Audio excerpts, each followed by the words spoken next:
2 साल पहले आया कोरोना वायरस अभी भी भारत ही नहीं बल्कि विश्व के ज्यादातर देशों में संक्रमण फैला रहा है। वहीं अब मंकी पॉक्स वायरस नाम की बीमारी भी 75 से ज्यादा देशों को प्रभावित कर रही है। हालांकि इन 2 सालों में कोरोना के स्वरूप में काफी बदलाव आ चुका है। इस वायरस में लगातार होने वाले म्यूटेशन के चलते alpha, beta, delta, delta plus और ओमिक्रॉन जैसे वेरिएंट आए हैं। इनमें से कुछ घातक भी सिद्ध हुए हैं। अभी भी कोरोना के ओमिक्रॉन वेरिएंट के सब वेरिएंट जब तब आ रहे हैं और संक्रमित कर रहे हैं। अब चूंकि मंकी पॉक्स भी वायरस है तो एक बड़ा सवाल ये भी है कि कोरोना की तरह क्या मंकी पॉक्स वायरस में भी म्यूटेशन होता है? क्या आने वाले समय में मंकी पॉक्स के भी नए नए वेरिएंट सामने आ सकते हैं? इन सवालों के जवाब में दिल्ली स्थित अखिल भारतीय आयुर्विज्ञान संस्थान के पूर्व निदेशक डॉक्टर महेश चंद्र मिश्रा न्यूज 18 हिंदी से बातचीत में कहते हैं कि कोरोना वायरस और मंकी पॉक्स दोनों ही वायरस से फैलने वाली बीमारी जरूर हैं, लेकिन दोनों में ही काफी अंतर है। मंकी पॉक्स एक वायरस जीनोटिक संक्रमण है जो कि जानवरों से इंसानों में फैल सकता है। ये एक व्यक्ति से दूसरे व्यक्ति में भी फैल सकता है, जबकि कोरोना एक संक्रमित बीमारी है जो कि SARS-CoV-2 वायरस की वजह से फैलती है। इन दोनों के लक्षणों में भी काफी अंतर है।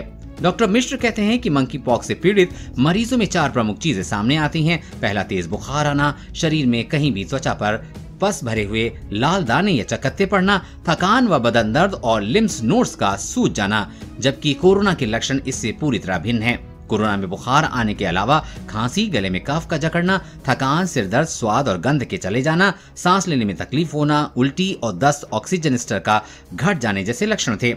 मंकी पॉक्स में म्यूटेशन होता है या नहीं?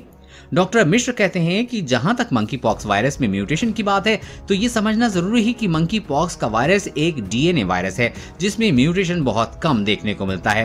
मंकी पॉक्स का वायरस अभी तक सिर्फ पश्चिमी अफ्रीका के नाइजीरिया और कोंगो में ही मिला है। इनमें भी कोंगो में मिला मंकी पॉक्स का वायरस ज्यादा खतरनाक और घातक था। इसकी मृत्यु दर भी काफी ज्यादा थी।